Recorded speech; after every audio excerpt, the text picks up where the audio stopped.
60% of people will avoid your business if you have an unattractive logo. This podcast is sponsored by Resurrection Design Company, which helps kingdom-minded businesses and churches fix that problem. Right now, they're running a special for the listeners of this podcast, a free website design for the first 2 people who sign up for a brand identity package. This offer expires the last day of this month, so get out your phone now and visit resurrectiondesign.co/matter to claim your free website design. The link is in the description. Hey guys, John here. It is a beautiful, overcast, crisp, clean spring day. You can hear the birds. I can hear the creek. I don't know if it's coming through the microphone, but it is just wonderful out here. And I'm taking my morning jog/walk. And I go past this burial ground all the time. It's the Ferris burial ground. You can see behind me all these broken down gravestones. Some of them dating back to people who were born in the 1700s. And it hasn't been kept up, clearly. I don't know anyone named Ferris in this area. I'm assuming the Ferrises moved on. They probably went out west, down south, I don't know. But the family's not here. The descendants aren't here to take care of this, it seems. And what you have are some American flags from the American Legion where they've been able to identify a veteran who fought in our wars and sacrificed. And so those are the people that are upkeeping this, the American Legion. And it's a wonderful thing to see someone noticing the past. But it's also sad in a way, right? Like the Ferrises aren't here themselves anymore. And so they moved on, but they made their mark. And one of the things that I've been thinking about, and I think it's so important for us to understand this, is when you're rooted in a place and a people, a shared tradition, you have landmarks like this that really mean something to you. I know the first time I went to Mississippi and I saw an old family burial ground in a farm area, it meant something. These were my ancestors, and I didn't know them, but because they lived before my time, but I'm connected to them, and I'm standing there. I'm a link in the chain, right? I stand in their line, and they passed on the good things that they could for me.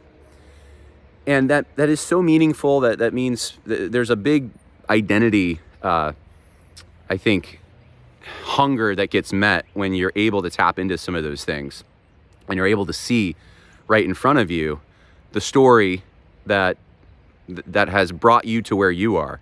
And stories are so important. In the Bible, we have a lot of stories. It's not just abstract theology. It's stories of people and places and experiences and traditions that form because there's customs that surrounding a certain event or figure.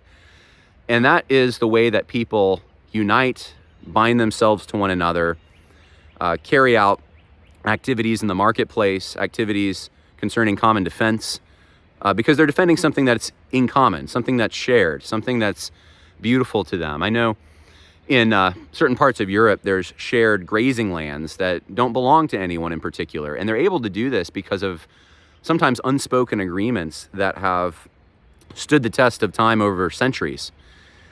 You couldn't just do that instantly. You couldn't just one day say, I'm going to make this plot a shared place that everyone can enjoy and have it not be trashed, because that's called the tragedy of the commons in economics. Because people won't respect it because they don't have a stake in it. It doesn't belong to them. But in regions where you have shared traditions going back a long ways, they'll respect something that, hey, my great-great-great-great-grandfather and his great-great-great-grandfather made a pact. And we've been intermarried since then. And we've shared in defending our own land. And we come out for celebrations and we sit next to each other in church, and we frequent the same places in the marketplace, and we, down the line, there's a shared tradition and experience and way of life. And that shared tradition, experience, way of life is such a binding element. And it really is the thing that binds nations together. And if you don't have it, you are going to look for something to bind you together that substitutes for it. Now, I'm not reductionistic in this. I don't, obviously when I'm talking about looking at a graveyard, which is where I am, you have shared ancestry here, obviously. I don't know well enough to because I can't read these gravestones well, but maybe there's some friends It's also going back to a time, when there was slaves. There's actually down the road a slave cemetery. I know I'm in New York. People don't expect that, but it's true. It's right. I literally go past this, and then I go past the slave cemetery down the road. And I don't think though. I don't think they're connected. But yeah, it could be that there's slaves buried nearby. It could be that there's members of the community that aren't Pharisees in here. I'm not sure, but this primarily belonged to the Pharisees, and those are the people that are primarily buried here.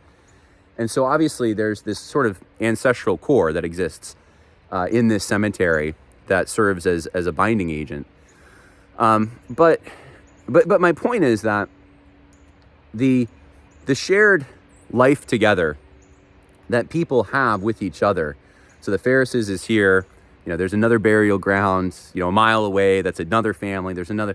Like they're living next to each other. They're coming up with in settlement and kind of early American times. They're coming up with shared arrangements so that they can have a good life and seek the good for their own children. It ends up producing a commonality that serves as the binding agent going forward. And this only happens organically. And this is, I think, the main point I want to stress. Like, you have to have patience with these things. They can only happen as you are able to test and trust. And I mean, think about it on an individual level. You don't tend to just trust a stranger, right? You have to get to know a stranger, and then you can trust. And it's the same thing in a broader way with nationalities, with Pharisees. I don't know, because they're gone from this land, but maybe at one time they had a good name in this area. Maybe that meant something, and you could see a Pharisee and know their last name, and you didn't have to know a whole lot more about them to trust them, because you know what Pharisees are like.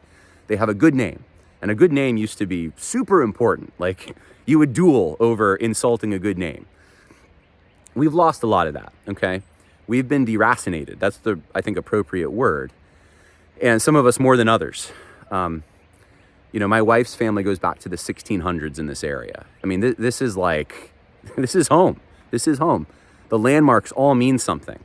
And I've gotten to know that myself. I mean, even without family historians, the lore gets passed down of, your grandfather was here and he did this. And up in the hills where she's from, everyone's last name, they're all related. They're intermarried at such a, I mean, I've joked about it. Like, how close are you guys? Like, make sure that, your siblings are going to marry people who aren't their cousins, that kind of thing, right? Like, make sure that everything is going to be okay in the genetic realm here.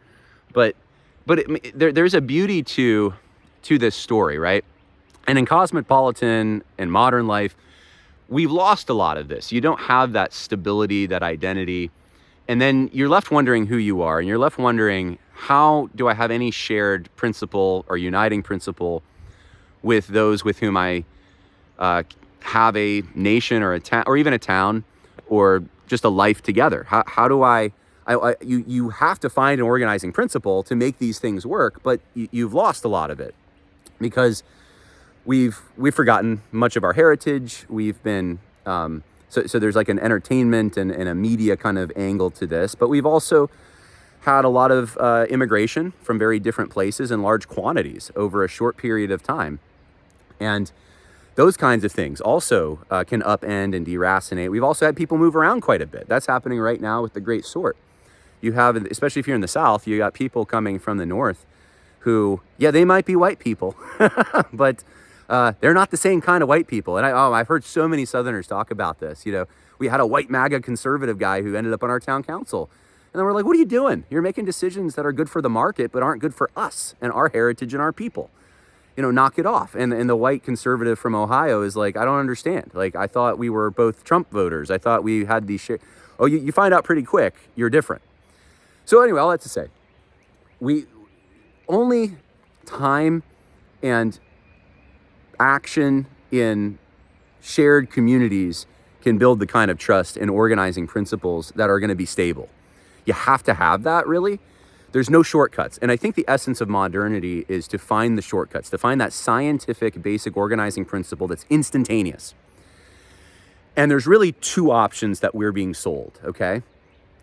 primarily. And there's all kinds of spectrums and like variations of this, but there's two kind of basic, I think, pitfalls here, and they're both modern. Here's the thing, like they're not in keeping with a conservative tradition, really, American conservative tradition, or just even just fitting into the nature of things. I don't think they fit into the nature of things completely. They might take one aspect of identity, but then they make that absolute. Okay, so the two options are, it's a proposition nation, so shared ideas of equality, especially, or freedom. Those are the things that bind us together. So you can have someone from across the world move in next to you, and you should just be as much at home with them as you are with someone who's like your brother, because hey, they believe in freedom, you believe in freedom, or they want equality, you want equality. So or there's a Christian version of this, which is like, hey, as long as they're Christians, like that's the only organizing principle. And it's like, well, there's some truth to this. Like, obviously, if they don't want the kind of freedom that you want, then there's going to be conflict there. But is that it? And I think young guys especially are very unfulfilled by this. They know that this isn't true. They know it's a farce. They know that even when we talk about equality, there's very different versions of that. You have someone from India coming over, let's say, who's fresh from India.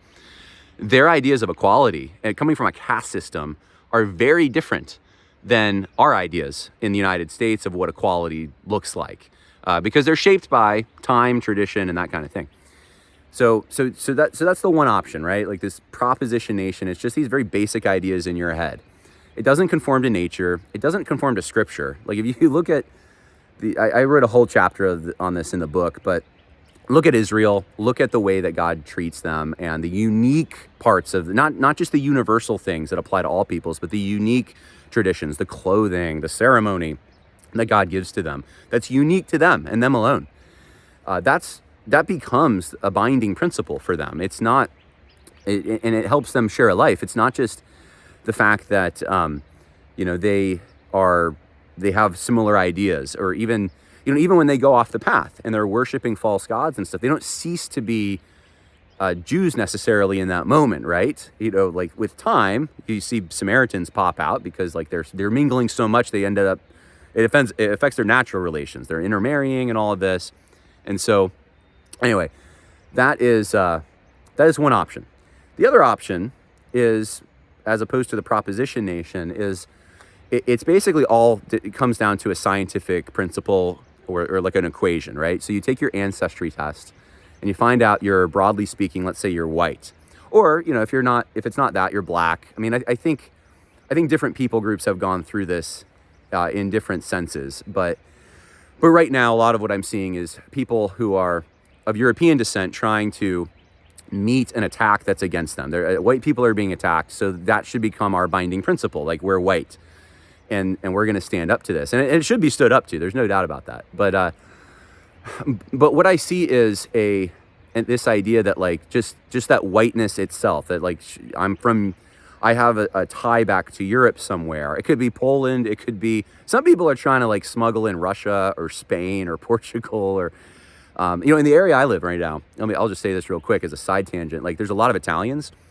and I would say we're kind of in process in a way. Like, we're still in process even after a few generations of sharing a life together. I think, we found kind of, I say we, like people who live in this area have found kind of like a way to obviously live together. But people who are like from an Italian tradition and ancestry are very proud of it, and they are different. The way they, it obviously affects the celebrations we have. We're going to have some Catholic celebrations. There's also a high concentration of Irish people not far from here, and so that you're going to have St. Patrick's Day.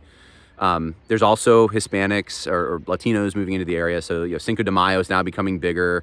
I was in a Mexican restaurant the other day celebrating St. Patrick's Day, and I'm like, only in this area would you have that, because it's the unique mingling of peoples here. But there's still this identity that they carry, and I'll just tell you firsthand, working on jobs, playing sports and stuff like that. Yeah, you are kind of like outside the club a little bit if you're not Italian, when there's like a lot of Italians around, and I'm not bitter about that at all. Like, I understand it, but anyway, it becomes like what I'm seeing now develop is like this sort of like, as long as you're European As long as you can take the test and you find out you're European, that's the organizing principle. That's what sets you apart from everyone else. It's shared DNA, basically. And so so that's the way you know whether you're in or out. And in some countries where, you know, they're like Ireland's a country like this, I think, where they've had like mass immigration really quickly.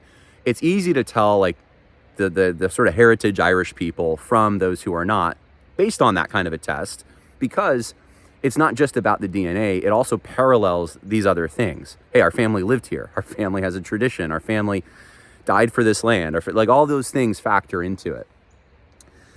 With America is not the same. America is a younger country with different waves of immigration in different regions, and it's much harder to find that kind of a stable element based on just something like that, and especially something as broad as white or European. It's a lot of people think this is simple. It is not. It is not simple. But there's an assumption behind it that basically your DNA is what determines other things. Your DNA will, you know, or IQ based on DNA. That determines the kind of civilization you are.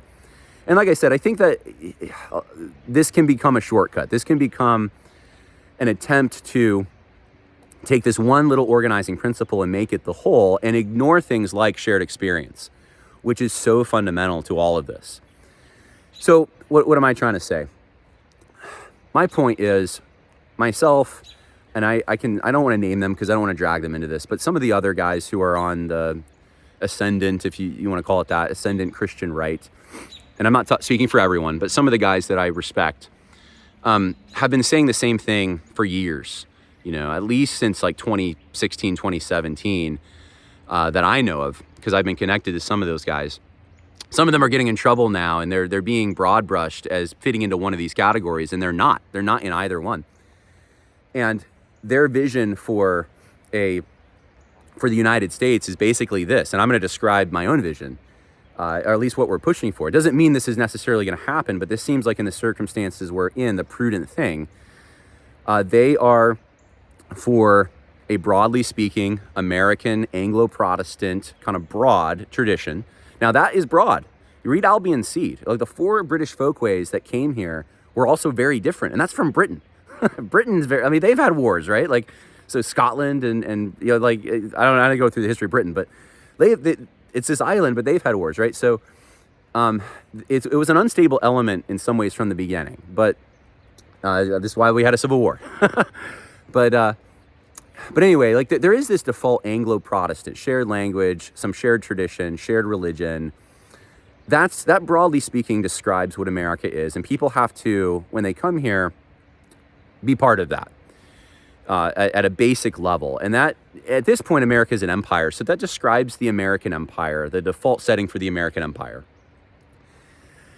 And the ideas that we associate with this, and those include ideas about liberty, freedom, and even our notions of hierarchy and stuff, that streams from this, okay? You can't just abstract it out. You can't just like set it in the Middle East and say, now be good Americans. We gave you democracy. It's not going to work. So this has to have some generational development to get the arrangements that we have. But more primary, perhaps, than even that, at least important, are your regional distinctions. And this is where you probably have more of a parallel of nations. And regions, whether it's a large city or cities are actually, I don't want to talk about cities. Cities is for another podcast. Urban areas today, megapolises are actually, they're their own kind of thing. And anyway, so let's just talk about region. Okay, so regions are where you have a shared, kind of at a scale that makes sense. Because when there's over 300 million people, that it's not a scale that you can share. You can share some things, but it's like they're superficial. They become more superficial, at least. The media, you can have this sort of bland Anglo-Protestantism, but it does become more bland and more watered down the more people you bring in from different regions. Like Lutherans, I had a discussion with a bunch of Lutherans in the Midwest, and it was like, you know, in what sense are we Anglo-Protestant? And it's like, well, maybe cousins. Like there's certainly similarities here, and you obviously have to abide by English law and speak English in this country and stuff. But anyway, like how do you get these diverse peoples to cooperate in a federation or an alliance, shared market, shared trade, shared defense, shared life, you have to think in terms of regions, and different regions are going to have different flavors. And that's functionally, and I'm comfortable saying, I think for me at least, that's functionally where you see the nation really appear. You know, when you're driving through Arizona and you go through the Navajo reservation, it's the Navajo Nation. And it's in the United States, right? They can fight in our wars and they can vote in our elections and all of that. But it's a unique thing, and maybe that's tighter than the South or Appalachia or the Piedmont area, or these other terms we use to describe different regions. But I would suggest to you that these regions have uniqueness as well, and that uniqueness is being disrupted by lots of immigration, not just externally but also internally. Certain regions moving to other regions. So some regions are more stable, some regions are in flux, and that's, I think, how I perceive it. When you're waiting for the dust to settle, when you're in an area like I lived in Raleigh, Durham, where it's like you're just being flooded with people from all over, it starts to, it does create a sort of stripped out, naked public square, where it's like, like, why do people move there? It's like strip malls and entertainment and good dining, right? There's really not much of a heritage, and for people who have been rooted in a heritage and they've grown up from certain regions like New York, let's say, they're rooted in some like an ethnic tradition there. You can move, you can be fulfilled in that and then move to a place like that and think, oh, this is great. But your children, when they're growing up and they're in their formative years, especially, that they miss something and they can feel it. And they're trying to find that stable uniting principle. And those are the two options that are given to them. And, I think the best thing for our country is to recognize that there are regions that are in a state of flux, that it's going to take time. You can't make it instant. There's likely going to be groups of people, birds of a feather, are going to flock together. You can't stop that. That's kind of a natural thing that just happens in history. And the best thing is to avoid conflict and try to let these things form as much as you possibly can. Obviously, on the national level, you stop immigration. And I do mean stop immigration. Like, if we're going to have an immigration, it's got to be people who are very, very similar and able to integrate. And I don't even like talking about that, really. I mean, there are special circumstances. But for the country as it stands now, it has to be thought of as regions. And the ones that are stable, and there are plenty of regions that are pretty stable, that people have I mean, I was in Nebraska, and it's in a town that was like, I'm like, nothing changed here over the last few decades. It's like people just keep farming and doing their thing, and people aren't really moving in, and people, keep that, right? Keep that stability. Work to integrate. When new people come, you got to work to integrate them in as much as possible, if it's possible to do that. If they come in large numbers, they're going to form their own thing. That's just nature. That's just how God designed it. That's just how people work and move. And these things obviously take time. And so you're not going to find an instantaneous binding principle. It's very difficult to do that. The best thing is to, as an individual, learn what happened in the ground beneath your feet, right? I'm standing here in a cemetery where that's been forgotten largely. What happened, and I don't know how the Ferrises contributed. Maybe I could go online and try to figure it out, something, but I do know a lot of other things that happen in this area. I know as I go down the hill that I'm on, I'm going to come across a home that was where the ferry was was operated out of during the Revolutionary War, and the British shot a cannon, and the cannonball went right near the house, and I try to figure out what happened here, and I think that's important. It fleshes out a sense of self. And even though my family doesn't root back in this particular area, my wife's does, but it becomes, actually that's not quite true. I did find out that there is a line way back, it's kind of distant, that does go back to this area. But anyway, putting that aside, if you're someone who does feel deracinated, you're not going to find it in obviously Hollywood movies. You're not going to find it in the pop culture stuff. You really do have to do some reading, do some digging, visit some landmarks, ask questions of the older people in your family, and then share life together with other people. Invite them into your life as much as you can do safely, and enter their life. And that's where you're going to, in time, find stability. And it might be for your children. It might be for your children that the organizing principle finally really manifests itself. That ideal that you're looking for. And so I reject both of the reductionistic options out there. I just don't think there's anything fulfilling in that. I think obviously for a nation to be a nation, there has to be a core ancestry. Israel had that. Doesn't mean you can't have integration. You can have people come in and assimilate, but you do have to have a core kind of ancestral component of, like the Constitution says, ourselves and our posterity. If you don't have that, you do lose. You do lose that organizing principle, and that's what we're in danger of right now in this country. We are on the precipice of major issues, and if we don't get the immigration issue fixed, we're going to have some conflict. I'm just telling you right now, we're going to have some real conflict beyond what you've seen. We already had diverse populations that existed in this country that we had to figure out as a whole how to share life together with. And you add to that problem other groups of people that are more dissimilar, you're just going to get more conflict. It's obvious. So we got to figure that out.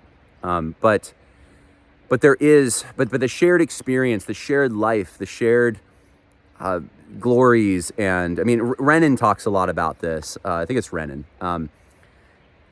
What is a nation? And I think his is actually, his conception I think is kind of off too. I think it's too focused on just shared experience, but it is such a central component. That is the reason, you have goosebumps at a patriotic celebration. It's like, hey, we fought in that war.